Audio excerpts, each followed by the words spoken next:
بسم الله الرحمن الرحيم.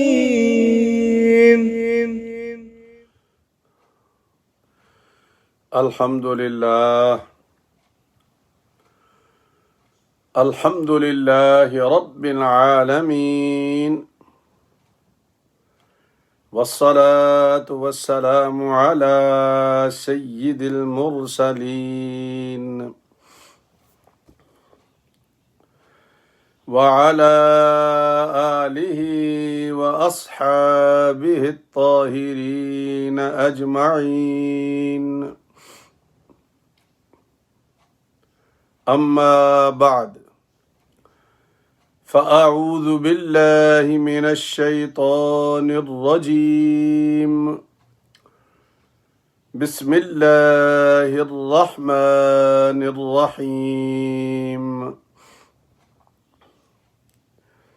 والذي نزل من السماء ماء بقدر فأنشرنا به بلدة ميتا كذلك تخرجون. والذي خلق الأزواج كلها وجعل لكم من الفلك والأنعام ما تركبون لتستووا على ظهوره ثم تذكروا نعمة ربكم إذا استويتم عليه وتقولوا سبحان الذي سخر لنا هذا وما كنا له مقرنين وإنا إلى ربنا لمنقلبون. صدق الله العظيم. بسم الله الرحمن الرحيم. إن الله وملائكته يصلون على النبي يا أيها الذين آمنوا يا أيها الذين آمنوا صلوا عليه وسلموا تسليما. اللهم صل على سيدنا محمد وعلى آل سيدنا محمد وبارك وسلم. الصلاة والسلام عليك يا سيدي يا رسول الله وعلى آلك وأصحابك يا حبيب الله. الصلاة والسلام عليك يا سيدي يا رحمة للعالمين وعلى آلك وأصحابك يا شفيع المذنبين. انتہائی واجب الاحترام دوستو، بھائیوں، عزیزوں، عزیز بچوں، بہنوں اور بیٹیوں، السلام علیکم ورحمۃ اللہ وبرکاتہ. الحمدللہ ثم الحمدللہ. اللہ پاک کے پاک پروردگار کے پاک کرم سے سرکار دو عالم صلی اللہ علیہ وسلم کی نظر عنایت سے اور آپ دوستوں کی دعا کا صدقہ اور جو میں آپ کے لیے دعا گو رہتا ہوں، ان تمام دعاؤں کی طفیل ایک مرتبہ پھر ہم آپ کے سامنے آمنے سامنے بیٹھے ہیں. مقصود ہمارا کیا ہے کہ اللہ کے پاک کلام کو سنا جائے، سمجھا جائے اور سمجھ کر اللہ پاک ہمیں عمل کی توفیق دے. آمین. اللہ تبارک و تعالی آپ سب کا حامی و ناصر ہو. دوستو، عزیزو، بچوں، قرآن مجید جب پڑھتا ہوں تو دل یہ چاہتا ہے کہ سارا یہ حاجی بیان کر دوں، لیکن وہ کیا ہے کہ ایک وقت ہم نے مقرر کر لیا ہے کہ ہم نے اتنے وقت میں اپنی بات کو ختم کرنا ہے. اور یہ اچھا ہے، تمنا بھی رہتی ہے بندے کو، بور کرنے سے کہیں بہتر ہے کہ خیر الکلام ما قل و دل، بہترین کلام وہ ہوتا ہے جو مختصر ہو اور بامعنی ہو۔ تو ہم اس تھوڑے سے وقت کو بامعنی کرنے کے لیے اللہ کے پاک کلام کا سہارا لیتے ہیں۔ آج کا جو انتخاب ہے وہ سورہ زخرف ہے، سپارہ نمبر 25 ہے، سورہ زخرف۔ اس کا اپنا نمبر 43 ہے، 43 ہے، یعنی اگر آپ 43 نمبر سورت کھولیں گے تو یہ سورہ زخرف نکل آئے گی۔ 25واں سپارہ ہے، آیات 4 ہیں، 11، 12، 13 اور 14، 11، 12، 13 اور 14، 4 آیات ہیں۔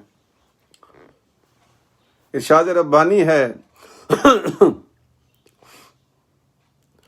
والذی نزل من السماء ماء بقدر،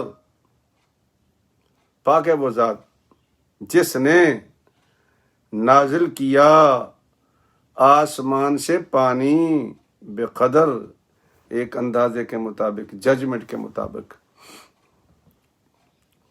یہ بڑی خوبصورت بات ہے کہ دنیا کے اندر جہاں بارشیں نہیں ہوتی ان زمینوں کا کیا حال ہوتا ہے، ان علاقوں کا کیا حال ہوتا ہے۔ اللہ کریم فرماتے ہیں کہ ایک میں نے ججمنٹ رکھی ہے کہ کس زمین پر کہاں اور کب اور کس وقت میں نے بارش کو بھیجنا ہے، تو اللہ کریم اس بارش کو وہاں بھیج دیتے ہیں۔ ہم نے کوشش کی ہے، بادل بنائے ہیں اور بادل سے جعلی بارش بھی برسائی ہے، لیکن وہ چل نہیں سکی۔ یہ اللہ ہی کر سکتا ہے، اگر اللہ پاک ہمیں سمجھ کی طاقت دے کہ کس نظام کے ساتھ، ججمنٹ کے ساتھ، اندازے کے ساتھ خشک زمینوں پر جب بارش پڑتی ہے تو زمینیں زندہ ہو جاتی ہیں۔ فَأَنشَرْنَا بِهِ بَلْدَةً مَيْتًا، پھر ہم نے زندہ کر دیا مردہ زمین کو۔ حقیقت بھی یہی ہے کہ زمین تو مردہ ہوتی ہے، جب اس پہ دھوپ پڑتی ہے تو مٹی اڑتی ہے، گھٹا اڑتا ہے، اور لگتا ہے کہ شاید زندگی کے کبھی آثار یہاں نظر نہیں آئیں گے۔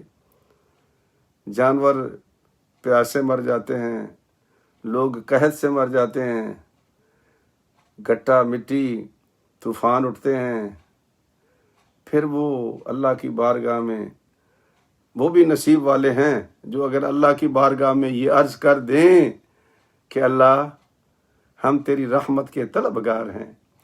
اس لیے ہمارے بڑے بوڑھے جو تھے نا، وہ بارش کو رحمت کہتے تھے، تیری رحمت کے طلبگار ہیں۔ اور جہاں اللہ کی رحمت برس جاتی تھی زندگی ہری ہو جاتی تھی۔ اللہ فرماتے ہیں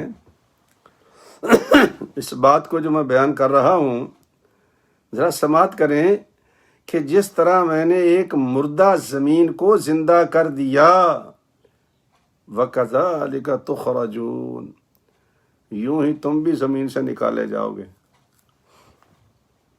پیچھے کتنی مثالیں آپ نے سنی ہیں، سرکار کی بارگاہ میں وہ ہڈیاں پرانی اٹھا کر لاتے تھے، سرکار کے سامنے ایسے کرتے تھے، یا رسول اللہ یہ تو مٹی ہو گئی ہے، اس کو کیسے زندہ کرے گا کوئی۔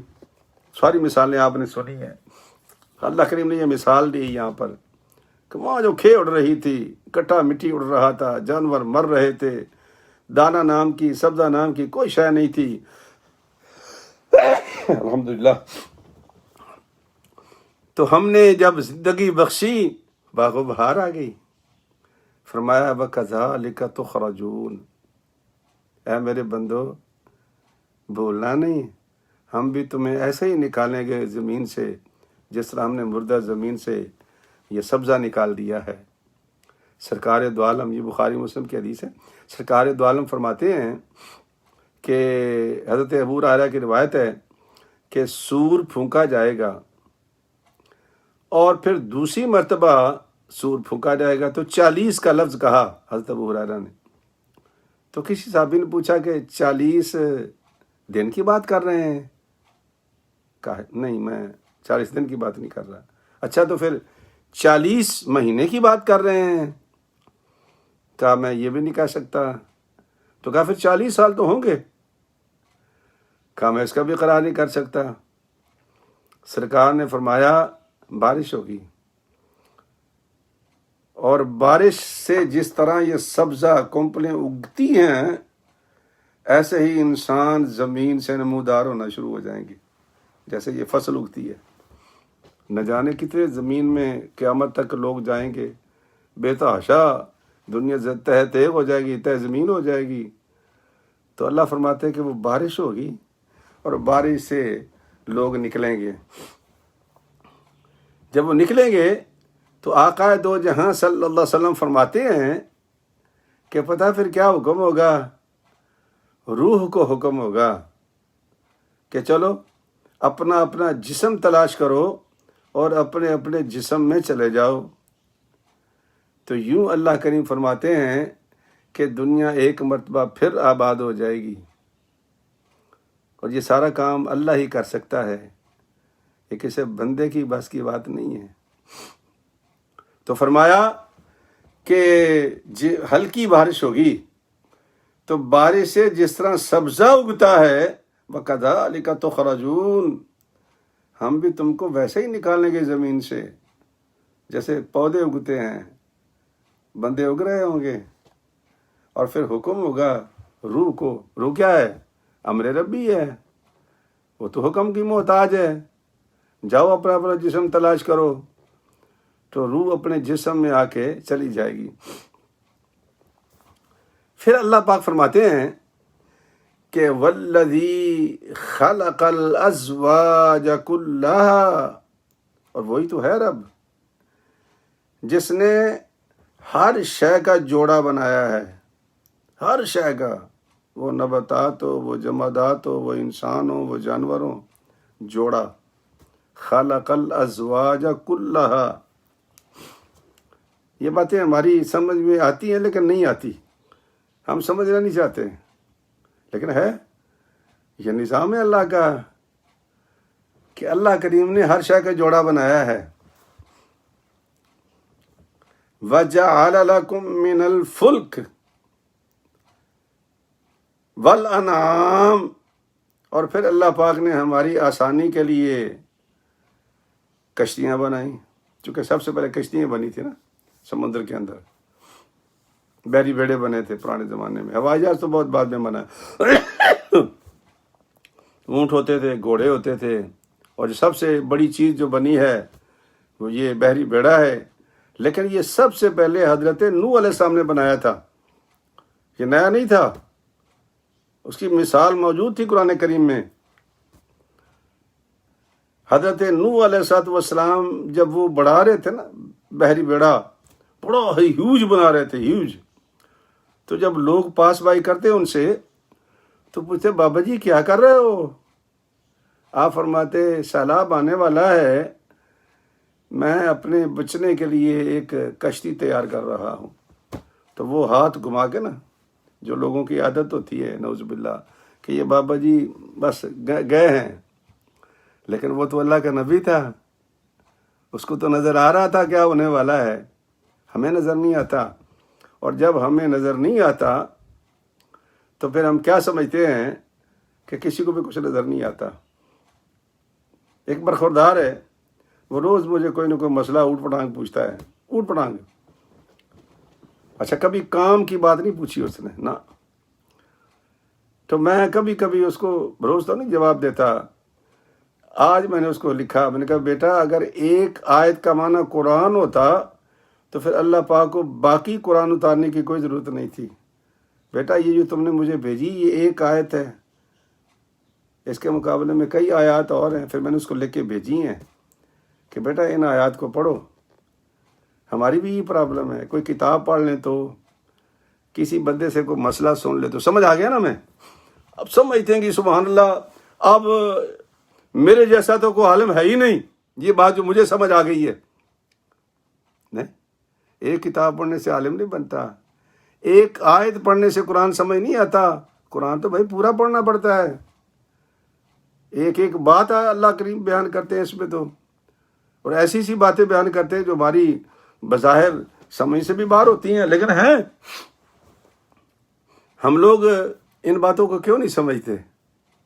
تو فرمایا کہ میں نے جوڑے بنائے ہیں، وَجَعَلَ لَكُم مِّنَ الْفُلْكِ، بحری بیڑے بنائے ہیں تمہارے لیے، وَالْأَنْعَامِ، اور تمہارے لیے جانور بنائے ہیں۔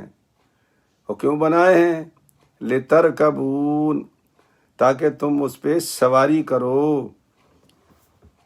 جی یہ جتنے جانور ہیں، گھوڑا ہے، کھوتا ہے، گدھا ہے، کھچر ہے، یہ ہمارے اونٹ ہے، کتنی سواریاں ہیں ہمارے لیے۔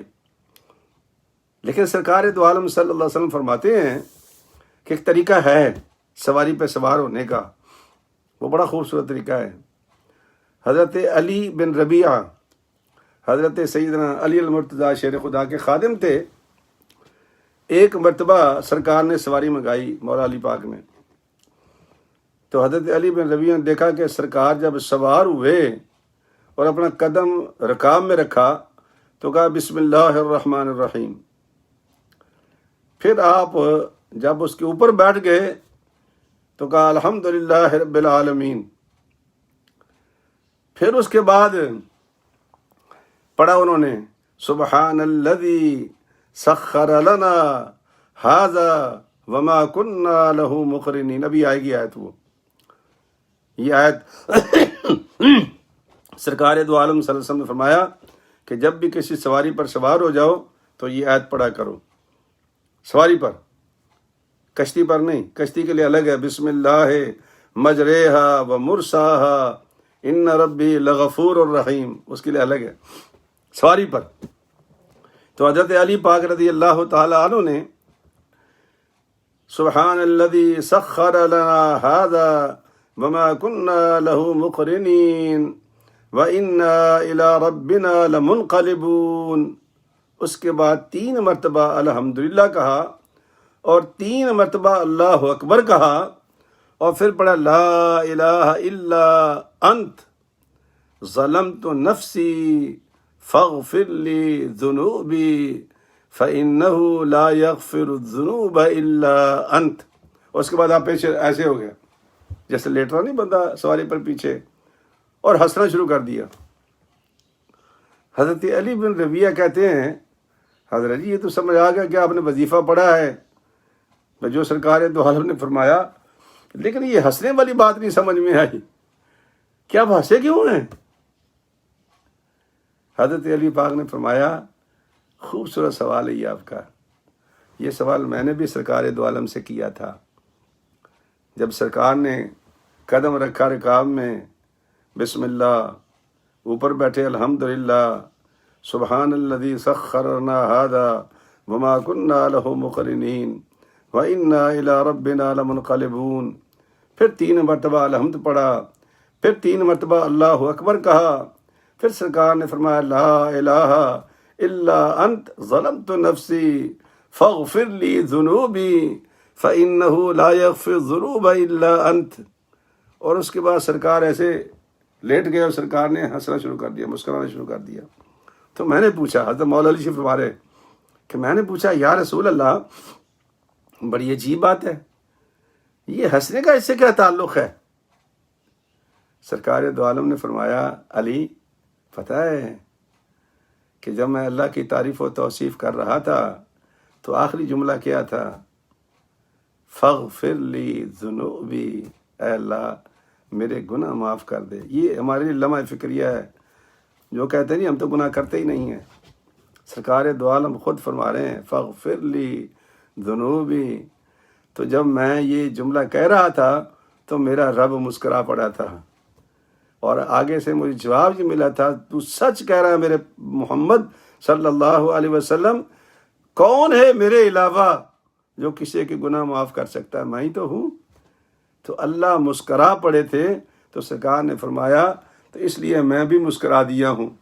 تو حضرت علی پاک نے حضرت علی بن ربیعہ سے کہا کہ اگر میرا نبی مسکرا سکتا ہے تو میں نبی کی سنت ادا کیوں نہ کروں؟ ویسے صحابہ اس معاملے میں بڑے مطلب ہے کہ محبت کرنے والے لوگ تھے. حضرت عبداللہ بن عباس رضی اللہ تعالیٰ عنہ ایک مرتبہ سرکار کے پیچھے بیٹھے ہوئے چچا زاد بھائی تھے سرکار کے، تو اکثر گھوڑے پر سوار کر کے لے جاتے تھے. ایک جگہ سے گزرے پہاڑی کے پاس سے، تو ایک جھاڑی لٹکی ہوئی تھی، وہ بیری وغیرہ کی جھاڑیاں ہوتی ہیں نا، تو وہ جھکی ہوتی ہیں. تو جب سرکار کا گھوڑا قریب آیا تو سرکار نے گھوڑا روک کے تو ٹہنی کو اوپر کیا ایسے، اور نیچے سر جھکا کے گزر گیا. حضرت عبداللہ بن عباس چھوٹے تھے، وقت گزر گیا، سرکار کا وصال ہو گیا. ایک مرتبہ حضرت عبداللہ بن عباس اکیلے وہاں سے گزرے. یہ باتیں سننے والی ہیں. اللہ کرے کہ ہمارا عقیدہ بھی، ہمارا ایمان بھی، ہماری محبت بھی صحابہ جیسی ہو جائے. اللہ اکبر. تو جب گھوڑا وہاں آیا تو وہ پہاڑی دیکھی، لیکن جھاڑی وہاں نہیں تھی. پہاڑی دیکھی، گھوڑا روک لیا. اب سوچنے لگے کہ یہاں رسول اللہ صلی اللہ علیہ وسلم نے سر کو جھکایا تھا اور سر کو جھکا کے گزرے تھے. اب تو یہاں کوئی جھاڑی نہیں ہے، کوئی درخت نہیں ہے. لیکن پھر دل نے کہا کہ عبداللہ کیا ہوا، درخت نہیں ہے، سرکار بھی ساتھ نہیں ہے، لیکن جگہ تو وہی ہے نا. تو چشم تصور میں ایسے ہاتھ سے جھاڑی کو اوپر کیا چشم تصور میں، اور سر جھکا کر وہاں سے گزرے. یہ تھے صحابہ کرام. تو حضرت علی رضی اللہ تعالیٰ فرماتے ہیں کہ میں جو مسکرایا ہوں، یہ سارا پڑھا کے یہ میں کیوں مسکرایا ہوں؟ اس لیے کہ میرا نبی مسکرایا تھا یہاں پر کہ فاغفر لی ذنوبی لا الہ الا انت. تو اللہ کریم کا جواب یہ تھا کہ اے میرے محمد صلی اللہ علیہ وسلم، واقعی اگر میں معاف نہیں کروں گا تو پھر کون معاف کرے گا؟ اللہ ہی تو ہے معاف کرنے والا. تو یہ آیت آگے آ رہی ہے.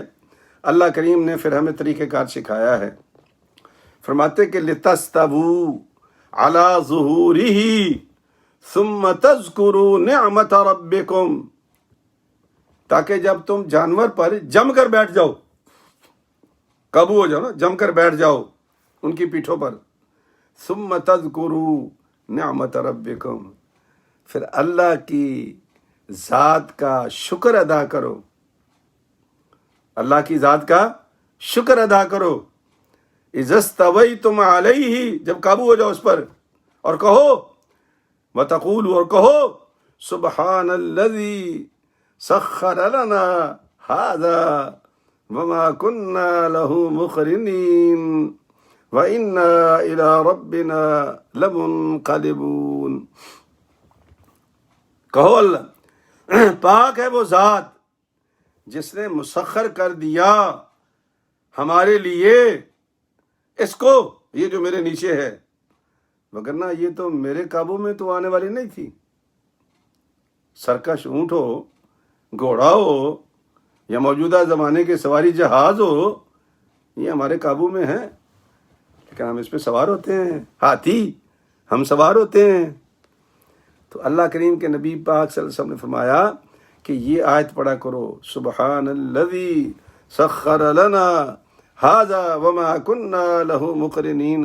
حضرت عبداللہ بن عمر رضی اللہ تعالیٰ عنہ فرماتے ہیں کہ اگر لمبا سفر کرنا ہو نا، لمبا کے سفر، تو فرمایا پھر سفر کی دعا پڑھا کرو. اور وہ جو حج کے دنوں میں جہاز میں پڑھتے نا، اللہم ہون علینا ھذا السفر واطوِ عنا بعدہ، اللہم انت الصاحب فی السفر والخلیفۃ فی الاہل، اللہم انا نعوذ بک من وعثاء السفر وکابۃ المنظر وسوء المنقلب فی المال والاہل والولد. یہ دعا یہ پڑھا کرو.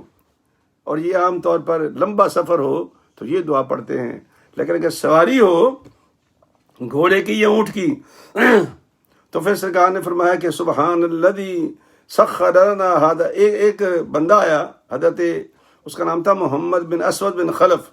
حضرت سیدنا علی پاک نے دیکھا اس کو، تو وہ آیا تو اس نے گھوڑے کے اوپر چڑھا.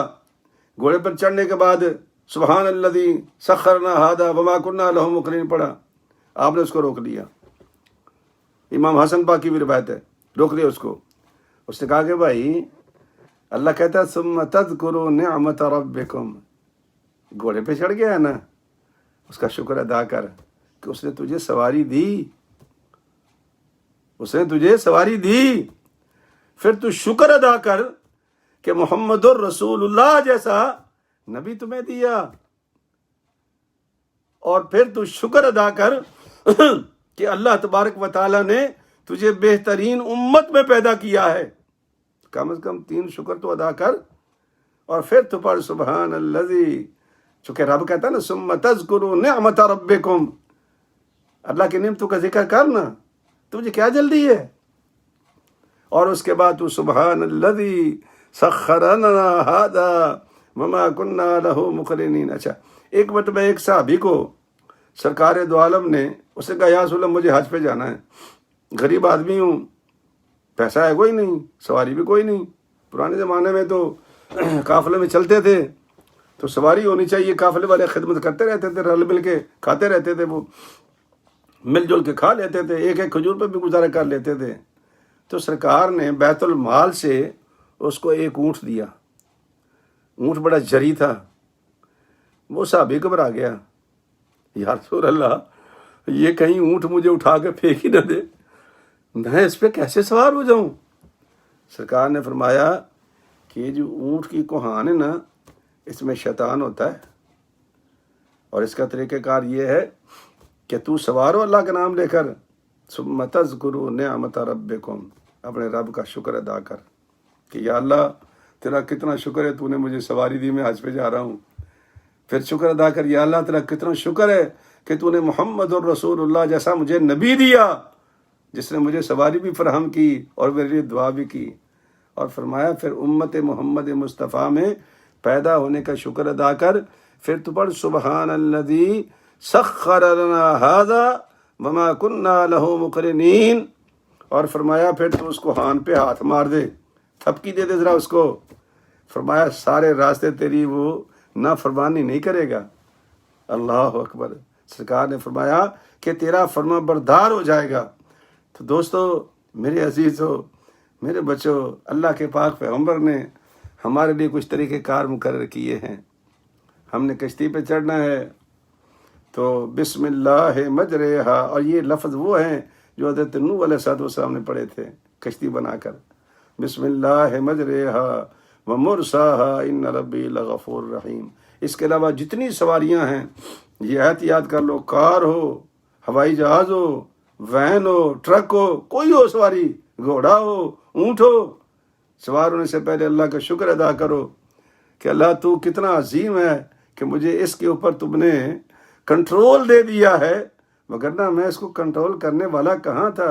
ہاتھی پہ بیٹھا ہوا آدمی سوچ سکتا ہے کہ میں اس پہ سواری کر سکتا ہوں، لیکن مالک نے تمہیں توفیق دی ہے۔ تو سبحان الذی سخر لنا ھذا وما كنا له مقرنین، پاک ہے وہ ذات جس نے میرے لیے مسخر کر دیا ہے اس بلا کو، وگرنہ میں اس قابل کہاں تھا کہ اس کے اوپر سواری کر سکتا۔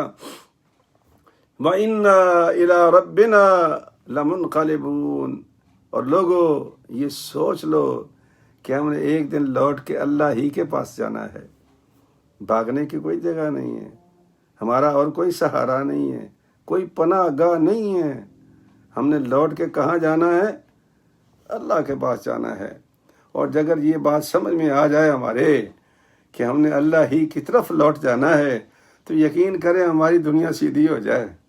یہ جو دنیا میں حرام کاریاں کرتے ہیں ہم لوگ، ہاں جی، غلط کاریاں کرتے ہیں ہم لوگ، لوگوں کا مال کھاتے ہیں، لوگوں کا حق کھاتے ہیں، لوگوں کی توہین کرتے ہیں، بے عزتی کرتے ہیں، اللہ جانتا ہے سب چیزیں ختم ہو جائیں گی۔ کب؟ جب ہمیں یہ خیال آ جائے کہ ہم نے ایک دن اللہ کی بارگاہ میں جا کے اپنا حساب بھی دینا ہے۔ تو اللہ تبارک و تعالی ہمیں بھئی یہ چھوٹی چھوٹی باتیں، یہ دعائیں پڑھنے کی، سمجھنے کی اور اس پر عمل کرنے کی توفیق عطا فرمائے۔ آمین۔ وآخر دعوانا ان الحمد للہ رب العالمین۔